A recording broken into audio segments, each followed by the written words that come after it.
Welcome to the new Carbondale Lackawanna River Heritage boat dock or boat launching area. I heard about this last year, and until recently I didn't even know they had built it yet.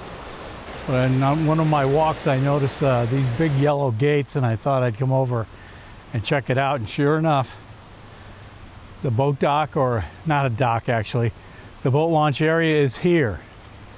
I think later this summer, Viking Cruise Line will be offering tours of the Lackawanna River, so we're excited about that. The boat launch is located right at the intersection of Racket Brook and Lackawanna River. And you get there at the end of John Street in Carbondale. Just keep walking. You'll go through two gates and cross Racket Brook, and you'll see it. It's right on your left. And if you don't know where John Street is, well, you can look that one up.